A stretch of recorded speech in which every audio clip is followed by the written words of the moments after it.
Bismillahirrahmanirrahim. Assalamualaikum warahmatullahi wabarakatuh. Bismillahirrahmanirrahim. Ada nikmat batinah, yaitu kepuasan mendapatkan ma'rifatullah. Ulang lagi, kepuasan mendapatkan apa? Ma'rifatullah. Itu nikmat batin. Baik yang terkait Allah maupun terkait logika-logika tasawuf. Terkait Allah misalnya gini, misalnya kula mikirnya.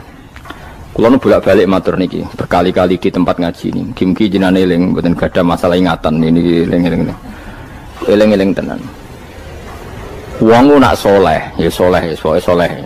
Cek soleh mulai cilik, cek soleh dadakan terus husnul khotimah. Pokoknya napa? Soleh. Niku nak mati, niku bumi ku nangis. Nangise bumi ku kekurangan utawi kalong wong sing sujud ning ndekne. Ya Allah Gusti, biasanya wonten tiyang niku sujud teng nggen kula, dia berperilaku baik teng nggen kula, sakniki tiyang niku pun jenengan ambil, nangis bumi. Sakniki sing urip arek bedua-bedua, damel narkoba, damel ngefly, damel macam-macam lah. Itu nangis bumi. Langit seweneng. Seweneng. Gusti matur nuwun Gusti, orang itu saya tunggu lama, sekarang sudah engkau angkat ke tempat kami. Maksudnya diangkat teng langit. Sing bumi nangis, sing langit napa? Seneng. Nah kemudian kita berpikir begini, bumi kok iso nangis itu piye? Nah itu terserah sampean apa termasuk ulama zahir apa termasuk ulama batin. Kalau ulama zahir mengatakan bumi nangis itu mau kinayatun anil husni, pokoknya pantasnya bumi itu susah, wong kelangan putra terbaiknya. Tapi nak cara ulama-ulama hakikat yang mengenali sekali betapa kudrohnya Allah, betapa kudrohnya Allah itu tidak terbatas. Itu yang meyakini bumi nangis itu nangis tenan. Misalnya ngaten kula tak terangno malih ya. Kowe bayangno dadi Nabi Adam, ngrungokno kowe. Kowe bayangno dadi Nabi Adam. Nabi Adam tenan maksudnya. Terus Nabi Adam orang pertama dia tahu betul kalau dia dicipta dari bumi. Dan dia pula tahu betul, beliau tahu kalau dia bisa ngomong, bisa mikir, bisa macam-macam. Terus indukannya beliau itu bumi. Mesti pikiran Nabi Adam, jangan-jangan bumi ini juga bisa berpikir kayak saya. Ini kan materi saya, karena saya dari bumi ini bisa ngomong, bisa melihat macam-macam. Terus bedanya apa? Manusa mbek napa? Umpama kowe dadi Nabi napa? Adam. Orang yang dekat sekali, qoribu ahdin, dekat sekali dengan kesaksian kudroh Allah. Gini ku dekne roh nak materi ini ke bumi, dan dia orang pertama yang orang lali kemana. Tapi ketika sudah ribuan orang, mungkin jutaan orang, lali. Seakan-akan bumi itu tidak jenis dari kita. Bumi adalah hal yang berbeda dengan kita. Kita manusia berakal, bumi itu benda mati. Terus kowe katut wong goblok-goblok, bumi itu benda mati. Sajane ya rada kriminal wong Islam muni bumi itu benda mati. Enggak bisa berpikir, yang bisa berpikir hanya manusia. Itu kengawuran-kengawuran yang kita ciptakan sendiri, kita wariskan turun-temurun. Umpama kowe iku dadi ulama, ngomong ngono iku isin. Bumi kok nyekseni kowe sujud, banyu nyekseni mbok pangan, mbok ombe kanggo sujud. Semua itu bersaksi tentang kita. Ya, lah nek sampean tanglet kula, cara melogika gimana? Begini, tak wari cara gampang-gampangan ya. Tawarai tauhid sing kasyaf. Tauhid ini yang dawuh Sayyidina Ali lau kusifal khoto'u mastatu yakinan. Umpama somben tutup-tutup iku dibuka, akulah imanku ora tambah mbek pangeran. Karena tren dunia dan akhirat sama. Zaman ning dunia ya Allah ala kulli saing godin, kok zaman ning akhirat ya Allah ala kulli saing. Cara Sayyidina Ali, somben aku wis matilah imanku ora tambah, meskipun aku ora swarga neraka. Lah kena napa? Darah padha wae, ning dunia ya pertunjukan kudratullah, ning akhirat ya pertunjukan kudratullah. Jadi pikirannya Sayyidina Ali seperti itu. Saya kan lahir misalnya tahun 1970. Berarti mulai Nabi Adam itu saya kan nggak ada. Ngerti-ngerti ada. Saya mengira waktu zaman tidak ada itu panjang apa cepat? Cepat, karena kita tidak melalui itu. Ujuk-ujuk wujud. Kadang aku mati ya wedi kan. Mau mati jebule kiamat 1 juta tahun kasih apa nang kuburan. Maksudnya Khalillah itu. Makanya aku ya ora roh, tak tinggal turu sakmono kan yo nglilir. Nang nglilir terus nanti terus. Apa mlaku-mlaku nang donya apa piye? Nak turu ya kok ngani ngoyo turu kok ribuan tahun lintas. Terus ya apa jajal? Sampeyan tak takoki, misale sampeyan ning kuburan iku apa? Apa ngadepi muka nakir tukaran terus itu keselen tukaran kok nopo ratusan ribu mungkin. Nah terus kita dilatih. Kata Sayyidina Ali gampang latihan seperti kata Sayyidina Ali, apa gampang udah menjadi wong alim. Pada akhirnya kita ini aku zaman urip yo ora roh karepe, ngerti-ngerti urip, mati yo ora roh karepe. Pas mati sebenarnya petangin yo ora roh karepe, pokoke wa mata sauna illa ya Allah. Makanya masyhur itu dia ketemu orang ateis. Dia orang ateis itu anti Tuhan, anti Tuhan pokoknya. Dia ditanya, lalu kamu hidup itu karena siapa? Ya enggak tahu hidup. Lalu kamu mati yang menentukan siapa? Ya enggak tahu, kalau tahu mati. Ya berarti Anda enggak bisa menentukan diri kamu sendiri. Akhirnya dia taslim, ya ada yang menentukan. Lah ya ada yang menentukan itu dalam Islam disebut apa? Allah, disebut kalimatu haqqin alaiha nahya wa alaiha namut. Jadi kalau maknani itu kalimat yang benar-benar nyata, yang karena kalimat itu pula kita mendapat kehidupan, yang karena kalimat itu pula kita mati, yang karena kalimat itu pula kita akan bangkit lagi. Itu yang makna hakikat. Tapi kalau makna syariat nggak begitu. Kalau makna syariat begini, dan ini benar juga. Mengenai kena ada di ulama, ciri utama ulama itu jami'ul bayan. Dia kalau menjelaskan itu indah sekali dan orang pasti taslim. Sama saya tak warai tenan. Sama kan biasa wiridan la ilaha illallah kan biasa, mulai mimpin tahlil sampai kepeksa mergo do tahlil melok, sampai sing darani bid'ah akhirnya ya melok tanggane napa? Tahlil. Semuanya wale. Kata Ibnul Qayyim Al-Jauziyah dalam kitab Zadul Ma'ad. Kitab Zadul Ma'ad itu kitab kesayangannya Sayyid Abdul Al-Haddad. Sayyid Abdul Al-Haddad itu pengarang kitab Zadul Ma'ad. Padahal kitab ini dikarang oleh muridnya Ibnu Taimiyah. Abdul Al-Haddad itu gak seneng Ibnu Taimiyah tapi seneng muridnya. Jadi di sini ulama ya demokratis. Gak seneng gurunya tapi seneng. Saja nih Ibnu Taimiyah itu orang baik. Ya ulama top ya baik, ya waras top.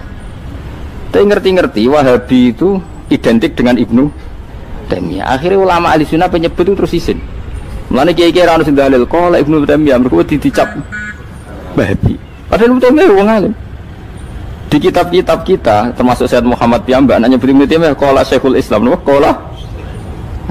Tapi kan ini sudah milik Wahabi sehingga kita ini terus akhirnya gak gelem nyebut. Jadi kitab koyo dalil fastabiqul khairat iki apa par iki dadi dalil yo dhewe-dhewe. Wah parah tenan wong-wong. Dulu saya melihat orang enggak kunut itu ya biasa. Mergo saya sebagai wong alim ngerti iku madzhab Abu Hanifah. Saiki nek ora kunut Muhammadiyah. Kita ini sebetulnya ahlul ilmi enggak tahu kunut itu madzhabnya siapa kita. Itu madzhabnya Abu Hanifah, yang kunut madzhab Syafi'i. Tapi tahu-tahu iki madzhab NU, iki madzhab Muhammad. Mana ada orang-orang ini bisa punya madzhab? Ngalime sepiro nganti dadi nopo? Madzhab. Tapi wis dadi bahasa, wis dadi nopo? Sewajo kabeh sene. Mas repot-repot. Tak warai iki. Sampeyan ben nglafadzno la ilaha illallah iku keren ya, keren tenan mboten keren-keren. Ngendikane Ibnu Qayyim Al-Jauziyah itu gini. Min asliha khuliqatil jannah wa min asliha khuliqatin nar. Terus wa min asliha khuliqatid dunya wa min asliha buisatir rasul wa min asliha qatalar rasul. Terus sampai sekarang saya tak bedai. Surga itu kan digawe kelas VIP mewah. Terus jari rugane widadari dulu kan nak mini sebut. Kira 70. 70. Wahyu kabeh ora ono sing keriting, wahyu kabeh. Wahyu kabeh terus gak tahu delok wong liya kan. Kadang bojo kita wis elek jek delok. Oh iya, widadari sifatnya maksuratun fil khiyam. Jadi gak tahu keluyuran ning ndi. Wahyu kabeh. Lek surga yang semewah itu selek itu ya bagi mereka sing nglafatno atau yang menerima la ilaha illallah. Neraka sekarang dibikin dalam itu. Jari Abu Hurairah neraka itu tes-tesane benda kamu jatuhkan ke neraka itu untuk santai ke bawah itu nunggu 70 tahun. Kila 70.000 tahun. Dikena HP yang membuat ceblok neraka itu ceblok itu ngenteni 70 tahun. Betapa dalamnya ngentekno bego piro ya bayang misalnya. Oh itu kontraktor mana saja tidak sanggup itu disuruh ngedok kedalaman neraka. Iku ya mau kanggo wong sing menolak la ilaha illallah. Jadi kalimat ini luar biasa. Swarga digawe bagi yang nerima, neraka digawe ya untuk yang menolak. Iku kalimat sing kowe nak tahlilan turu iku lho. Iku kalimat sing nggo alasan Allah gawe swarga. Terus kalimat sing suwe-suwe sing lafadzno diarani bid'ah iku. Itu kalimat sesakral ini nasib akhir zaman iku entek. Gara-gara dilafadzno tahlilan tersangka jadi apa? Bid'ah. Dulu kalimat yang dipuja-puja penyebab surga dan neraka. Saiki kalimat itu tersangka. Mau perkara napa? Bid'ah. Wis aja melok-melok kowe debat ya ora iso makili aku sebarno iso. Kok kowe terusno tok dalan tok. Dah. Berarti la ilaha illallah itu kalimat yang surga dibikin karena itu, neraka dibikin ya karena itu. Kemudian Allah punya sunnah, lalu butuh pelatihan. Dikasihlah Allah gawe bumi. Piye manusia butuh latihan, dibikinlah bumi. Dan ini latihan ikrar la ilaha illallah dengan sadar, dibikinlah bumi, liyabluwakum terus dites. Wes digawe bumi, ono makanan, ono minuman, ono wong wayah, ono pegatan macam-macam, wong diutang wis mbulet macam-macam. Gue ngetes, eling la ilaha apa eling utangi, eling la ilaha apa eling kasuse, pokoknya dites. Karena nggak fair kalau Allah bikin itu kemudian nggak dites, dibikinlah darul imtihan. Dunia itu bahasa Arabnya darul imtihan, tempat tes-tesan. Imtihan mana apa? Tes, liyabluwakum, diuji. Pas diuji kita hidup. Artinya kita dihidupkannya pun oleh Allah demi tes-tesan la ilaha itu disebut kalimatu haqqin alaiha. Nah ya sebenarnya kita hidup pun ini untuk dites. Pada akhirnya la ilaha illallah apa enggak? Paham ya? Terus dites. Allah itu juga secara hukum itu kan nggak fair, dites kok nggak punya pemandu, dibikinlah Rasul, diutuslah para Rasul untuk pemandu. Tes itu kan butuh seru, mak pemandu tok ora ono musuhe kan gak seru, dibikinlah setan. Saat ini sebagian kita sudah setan tapi ini ben seru. Lho ndak setan kan minal jinnati wan nas, rumangsamu setan usopo. Baik setan minal jinnati wan nas. Jadi kena muni auzubillahi minasyaitonir rajim terjemahnya berlindung Allah dari saya sendiri Allah itu. Lho itu kalau lama dulu biasa naudzubillah min syururi anfusina wa min sayyiati a'malina. Sebenarnya kita berlindung hanya dari setan yang jauh, iblis itu enggak. Ya setan diri kamu sendiri, min syururi anfusina, dari kejelekan diri kita. Ngomongnya do ujug, soalnya setan tuh makhluk gaib sing piye. Lah kowe iku sapa? Nganti kowe maksiat terus mergo akrab klop, roh mbek setan klop. Mulane terus maksiat. Dah Allah ngutus pemandu yang ngecul setan ben fair. Napa? Fair. Jadi semua darul ibtila ini juga demi kalimat. Nah, makanya disebut kalimatu haqqin sing alaiha nahya. Kita hidup ya demi mendapatkan kalimat itu. Kita mati nanti ya demi kalimat itu, artinya mati ke neraka ya karena kalimat itu kita menolak atau mengabaikan. Masuk surga ya karena kalimat itu kita hormat, kita benar dalam memperlakukan kalimat itu. Berarti alaiha nahya wa alaiha nam. Terus wa alaiha nub'as karuan, kalau kamu termasuk minal aminin ya nub'as minas solihin, kalau minal kafirin ya nub'as minal zalimin. Tapi semua desain dunia ini hanya demi kalimat la ilaha illallah Muhammadur Rasulullah.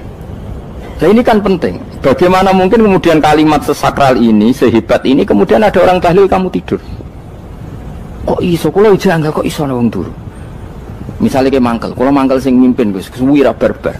Bagaimana mungkin kalimat yang menyelamatkan Anda kemudian Anda anggap problem? Elek gak? Elek. Apalagi kamu anggap ini bid'ah. Nak cara kula oke lah, ndongakno mayit itu gak ono tuntunan Nabi. Tahlilan gak ono tuntunan. Tapi wis muni tok kono tok. Artinya menduk kono tok ora usah nyerang kalimah, enak kalimah tetap kalimah thayyibah. Soal kowe ora seneng sing tahlil, mergo tiga profesi lah iku wonge wae gedhinge aja geman. Ya saya misalnya, saya kadang nggak cocok sama mubalek karena kadang profesi. Tapi saya tidak pernah anti pengajian, bagaimana itu membawa syiar Islam. Tapi kalau mubalek kadang ora seneng, kadang takok entuk piro. Bareng sangone sithik, kok sumput mek transportasi ini. Lah ngono kok mbok senengi ku piye? Tapi kita terus gedeng keliru ku sing nggawa syiar Islam. Mana ada pengajian didengar orang banyak tanpa mubalek? Gak iso. Ini iso melepukno barang-barang ra penting dadi penting iso. Lah cara guruku teng sareng ning ape melepuk kanggo panggung barang perkara. Tapi kadang ya benar. Yang namanya mudin mubalek ya itu bisa benar bisa salah, tapi kamu nggak boleh gedeng kalimatnya. Piye kalimat itu kalimat hak. Ini penting kalau utarakan. Sehingga zaman Nabi Sugeng, ini rungokno tenan ngaji kula. Zaman Nabi Sugeng ada sahabat. Namanya itu Usamah bin Zaid. Ini sahabat kesayangannya Nabi, hibbu Rasulillah. Usamah itu diutus Nabi perang. Ini dengerin ya, diutus perang. Pas perang itu si kafir tadi menggal temannya. Ada yang tangannya putus, kakinya putus. Wah, seorang kafir ini sudah luar biasa. Bacok sana, bacok sini. Ketika terdesak oleh pasukan Usamah, kebetulan Usamah ini cakap ya, sama beberapa temannya orang Ansor. Orang kafir yang sudah koto'a arjulana wa koto'a aidiana, dia pas terdesak bilang la ilaha illallah. Terus sama Usamah tetap ditusuk, dibunuh karena dia berpikir ini qolaha muta'awid, dan dia melafadzkan kalimat itu hanya berlindung dari pembunuhan. Setelah dilaporkan Nabi itu marah besar. Nabi ngendikan kaifa anta ya Usamah bila ilaha illallah idza ja'at bika yaumal qiyamah. Kowe nak ditakoki la ilaha illallah ku piye? Piye wis ngomong la ilaha illallah, tapi sampai ngomong ngoten sak usih ngetoki tangan kula, maksudnya tangan kula tangan kelompok saya, kaki saya. Nabi tetap jawab kaifa bila ilaha illallah idza ja'at bika yaumal qiyamah. Pokoknya Nabi menyoal terus. Sampai menjadi fatwa ijma'nya fuqaha, siapapun yang melafatkan la ilaha illallah harus kita terima, meskipun qolaha muta'awidzan, meskipun saat melakukan hanya cara zahir berlindung dari kematian, sehingga kita terima. Orang kafir yang 80 tahun kafir melafatkan la ilaha illallah 1 menit menjadi mukmin. Sampai ada ayat kulil ladzina kafaru iyantahu yufar lahum ma qad salaf. Ini kalimat yang sakral, bahkan kafir yang 80 tahun saja menjadi mukmin hanya karena melafatkan la ilaha illallah. Mulanya yang ngaji saya, yang seneng saya, jangan pernah kamu mengatakan ada bid'ah yang orang bisa jadi kafir. Bagaimana mungkin orang mukmin yang ke kuburan dan melafatkan la ilaha illallah kamu katakan kafir? Padahal kalimat ini yang kafir 80 tahun saja menjadi mukmin. Saiki ana wong nglafatno la ilaha illallah mergo salah tempat pinggir patok mbok arani kafir. Kok aneh. Mungkin kafir 80 tahun udah dadi mukmin iki gara-gara nglafatno la ilaha illallah dadi kafir. Mergo mau salah tempat ning pinggir apa? Patok. Mbok ora cocok muni nganggur, wong sering ziarah ku nganggur. Nyatane ya tenan. Cara dekne pegawai negeri ora sering ziarah. Nah itu, tapi ora usah muni kafir, muni kafir gak mungkin lah. Coba kalimat ini itu orang kafir yang 80 tahun menjadi apa coba? Dengan melafadzkan kalimat ini mukmin kan? Berarti kalimat ini adalah kalimat penghilang kekafiran. Lalu karena dilafadzkan secara salah dianggap kafir. Hanya karena bid'ah itu tidak mungkin. Makanya sebetulnya Wahabi yang alim-alim itu tidak berpendapat demikian. Saya punya beberapa referensi Wahabi yang alim itu tidak pernah mengkafir-kafirkan orang karena perdebatannya seperti itu. Tapi saat ini wis kuwajo. Sebenarnya kalau orang alim itu ya mirip-mirip, entah Wahabi entah tidak mirip-mirip. Karena kalimat tadi. Wahabi itu kitab terbesarnya itu Ibnu Taimiyah. Ibnu Taimiyah itu punya murid Ibnu Qayyim Al-Jauziyah. Itu sampai sekarang saya lihat di fatwanya Ibnu Taimiyah itu begitu hormat sama orang-orang kita ini sama. Tapi tahu-tahu lewat penyaduran sana sini terus menjadi kacau. Jadi kalau balik ini malah sampai nak kepengen dua nikmat batinah seperti tadi yang saya utarakan. Swarga dicipta sedemikian mewah ya demi yang menerima la ilaha illallah. Terus neraka dibikin se ekstrim itu juga bagi yang nolak. Kemudian dibikin daru pelatihan yaitu dunia ya karena kalimat berarti kalimat itu luar biasa. Wa biha qamatis samawati wal ardu. Kalimat ini pulang menjadikan langit bumi berdiri. Lalu sekarang kita bisa ngomong, bisa berpikir, bisa ngadekno BPKB macam-macam. Itu karena kita sendiri apa karena kudratullah? Saya tanya. Karena kudratullah. Kalau karena kudratullah, apa susahnya Allah bikin kemampuan tanah ini nangis, tanah ini susah. Wong podo-podo kowe iso nangis, iso mikir ya mergo kudratullah, ndak karena kamu. Harusnya ya sama, bumi-bumi ini bisa menangis juga karena kudratullah. Makanya bumi ini menangis ketika enggak ada orang yang sujud. Iku ya mungkin. Wong zaman kowe iso nangis ya krana kudratullah, mestine bumi yang kamu katakan benda mati, hakikatnya dengan kudratullah juga sama dengan kita. Mulane tenggene kitab Al-Husunul Hamidiyah, kula ngrasa utang tenan mbek kitab niku. Dulu saya ngaji 2 tahun kitab Al-Husun. Kitabnya kecil tapi saya ngaji itu 2 tahun. Berkali-kali saya ulang. Itu beliau cerita gini. Dia yang ngarang itu orang alim, kebetulan dia orang India. Memang kelebihannya kitab dikarang orang Arab itu luweh bulet. Wong Arab kan semuanya Islam, karangannya itu standar. Ini dikarang orang India. Di tonggo blodor, di masjidnya. Sekarang ulama yang masyarakatnya itu udah karu-karuan. Beliau cerita itu gini, manusia itu punya satu kebodohan, di mana kebodohan itu disebabkan oleh robtul asbab al-adiyah, mengkaitkan sebab sing biasa-biasa. Misalnya gini, sama saya kita omongi, misalnya ada orang bilang gini, batu ini nanti itu menjadi ayam, orang bilang mukhal apa enggak? Enggak, jawab saja mukhal. Kenapa bilang mukhal? Karena dikira enggak bisa kan? Enggak, jawab saja, jawab satu-satu. Batu ini menjadi ayam, kamu jawab mukhal. Alasannya apa? Alasannya tidak mungkin terjadi, apa kamu tidak bisa? Sebetulnya karena kamu tidak bisa. Udah. Lau ukhbiro dzakar rajul, andai kan orang itu kamu kasih tahu, klungsu ini biji asem itu, biji pohon asem itu. Nanti yang kecil ini suatu saat besar. Setelah besar buahnya banyak, tambah besar, tambah besar. Terus orang bilang mungkin.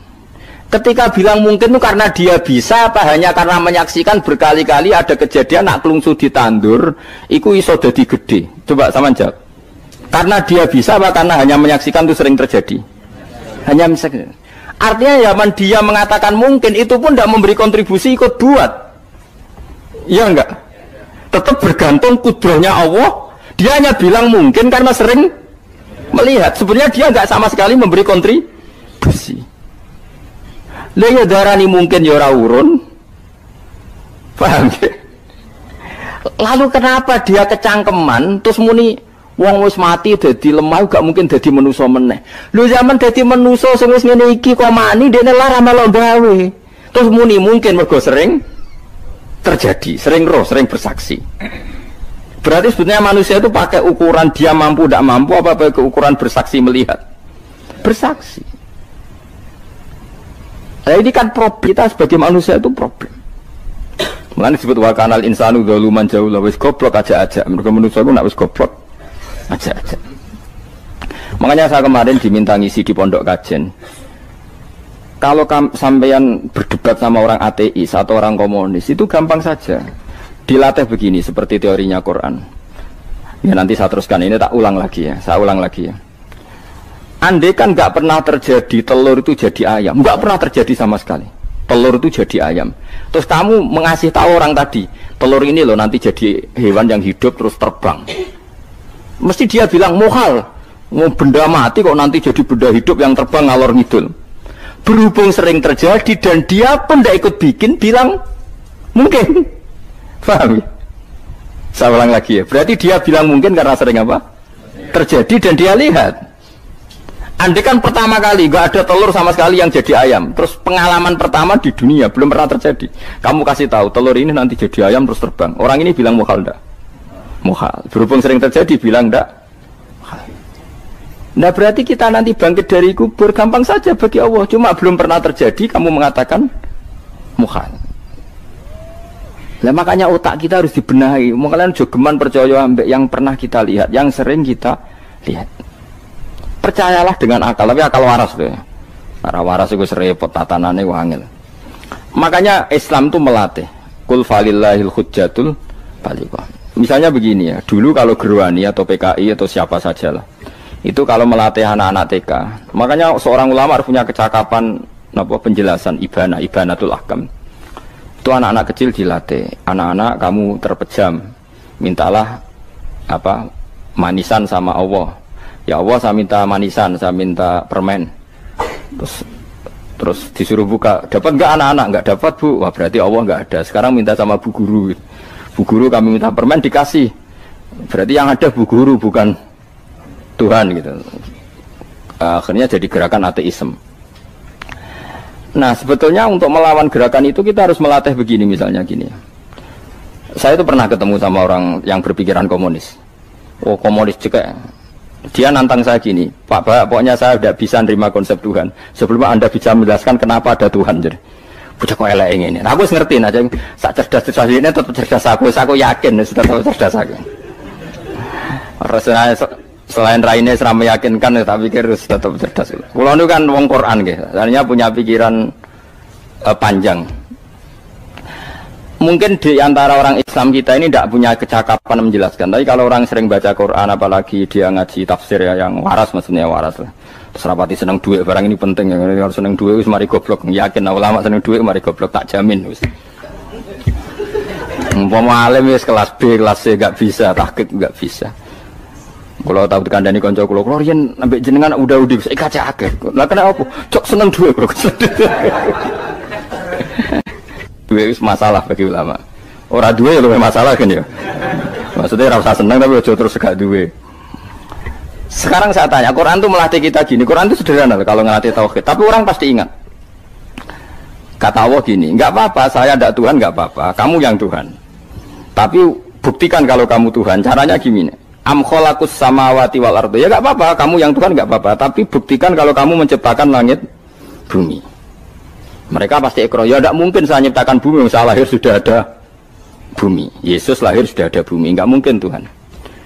Terus Tuhan membuat pertanyaan kedua, am khuliqu min ghairi syai'in. Ya sudah, kalau saya tidak Tuhan, lalu nggak ada Tuhan, berarti alam raya ini tercipta oleh sesuatu yang nggak ada. Aneh nggak? Misalnya sebelum alam raya ini nggak ada Tuhan. Berarti sebelum alam raya ini kan adanya nihilisme, sesuatu yang nggak ada. Kemudian sesuatu yang nggak ada ini menjadi penyebab sesuatu yang ada. Aneh gak? Menurut ya aneh. Sesuatu yang nggak ada itu mestinya kan nggak bisa ngelabeti, nggak bisa berfungsi, nggak bisa ada gunanya. Wong jenenge ra ono iku ya ora marai apa-apa. Mau ra ono kok dadi sebab. Sesuatu yang menjadi sebab itu yang wujud apa yang nggak ada? Yang wujud. Sak takok ini. Lah kalau nggak ada Tuhan berarti alam raya ini lalu sebabnya apa? Ya dari ketiadaan, lalu tiada itu menjadi sebab. Yang tiada kok jadi sebab itu tekem lho. Mikir. Di mana-mana yang sebab itu harus barang yang wujud, nggak boleh tiada kok jadi sebab. Ini kan jadi aneh, sesuatu yang tiada menyebabkan sesuatu yang ada. Terus dia bilang, ya pokoknya ronde ini kalah, Pak. Tahu kapan tak pikir aja. Pikir nganti mati temenang aku ini ngono. Makanya sebetulnya dalam ilmu mantek, pertama itu kita tidak harus iman Tuhan itu namanya Allah, tidak harus. Makanya pertama dikenalkan, sementing kenal Tuhan itu ada dulu. Disebut zat sing wajibil wujud, belum disebut namanya Allah. Allah itu disebut nama Islam, itu paham ya?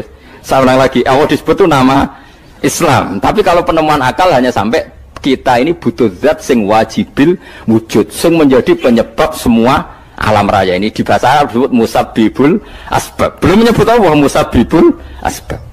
Islam pun pertama Iqra turun ya gak nyebut Allah. Iqra bismi rabbikal ladzi khalaq, khalaqal insana min 'alaq. Iqra wa rabbuka. Tuhan itu siapa? Yang mencipta. Nah, yang mencipta ini oleh syariat Islam disebut apa? Tapi dalam logika yang penting kue kenal si ono musabbibil asbab. Pastikan bahwa alam raya ini yang wujud pasti disebabkan sesuatu yang ada. Nggak boleh barang wujud kok diciptakan oleh sesuatu yang tidak ada. Yang gendeng ora barbar barang ra ono mbok sifati al khaliq. Sing gawe langit bumi apa? Pencipta. Penciptane apa? Sesuatu yang tidak ada. Kowe ikhlas diutek ngono kowe ikhlas ta ora? Gak kowe ikhlas ta ora diutek ngono kowe ikhlas ta. Kowe gelem dadi bodho ngene. Gelem kan? Mboten. Nah, nikmat ngono jenenge nikmat batin. Mulane sing suwenang mbek kalimat la ilaha illallah. Wis ana sing bid'ahno Allah iku wong nganggur wis beno sak uni-unine. Tapi kadang memang kita berlebihan. Tahlilan rabar-bar matang puluh dina ini rabar-bar. Muga alasane wis disangoni akeh tahlil sedih lho sakake penggemar sing keselen sing rantuk sangu ya butuh cepet. Mulane cara kula niki penting kula utar nggih. Kowe nek ora cocok tahlilan 40 dina wis ngomong ae kira cocok model harinya.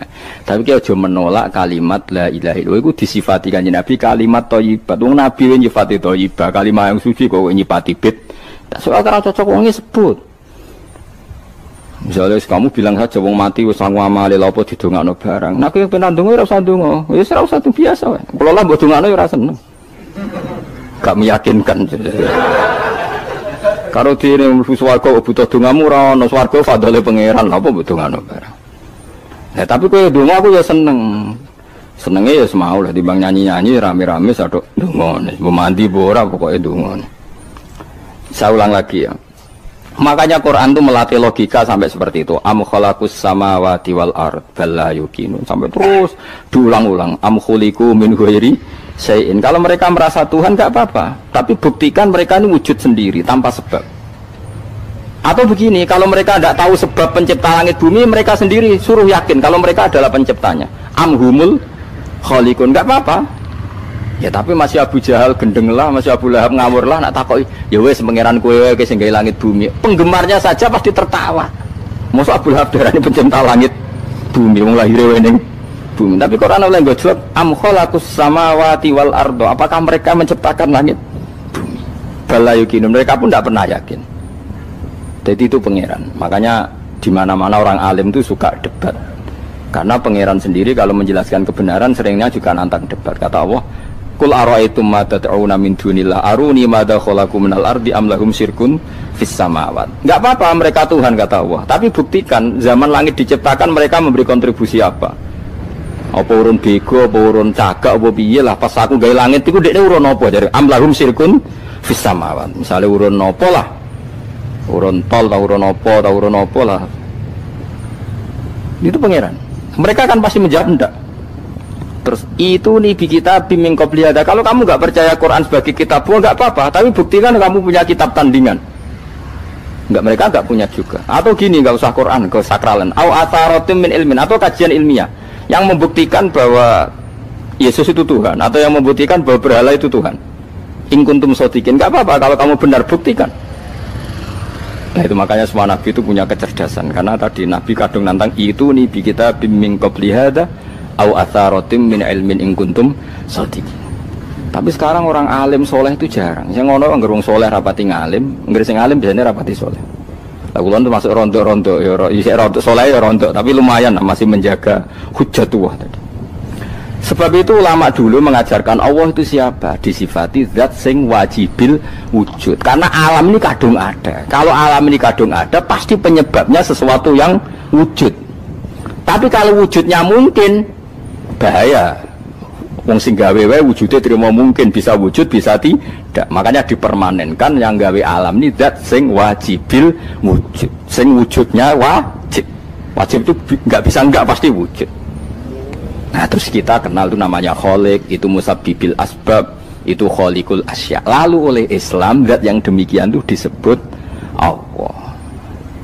Terus jadi la ilaha illallah. Nah, orang yang bertauhid gini tentu punya kenikmatan batin yang luar biasa. Sehingga saya bayangkan nanti mati yang ngono biasa wae kan. Gusti zaman kula teng donya ora melok ngatur oksigen, ngatur nyawa, ape mati ndak ra ngoten. Mulane jare Siti Ali, jenengan jemben nak mati tambah pinter apa biasa? Ya biasa wae. Ning bumi yo ndelok kudrohe Allah, kok ning akhirat ndak ra padha wae ndelok kudrohe Allah. Mulane beliau masyhur guyonan beliau lau kusifal ghata mastatu yakinan. Soben aku nek mukasyafah ning akhirat imanku yo ora tambah, ya biasa wae, standar-standar wae. Maksudnya kue ning dunya ujung-ujungnya paling pokok ya menyaksikan kudratullah. Sebenarnya akhirat ujung-ujungnya paling pokok ya delok kudratullah. Ning dunya saiki Allah ya matlubi sing kita cari. Sebenarnya akhirat ya Allah matlubi. Paham ya? Artinya hukum dunia dan akhirat itu sama. Kita di dunia golek ridane Allah, ning akhirat ya golek napa? Ridane Allah. Lah soal kecil itu, tapi ning akhirat masalah Gus pun rokok masalah, diutang ditagih yo masalah, kere suwi ku yo masalah. Ya biasa jenenge makhluk anane masalah. Sing ora oleh di masalah pangeran. Pangeran duwe masalah. Biasa wae.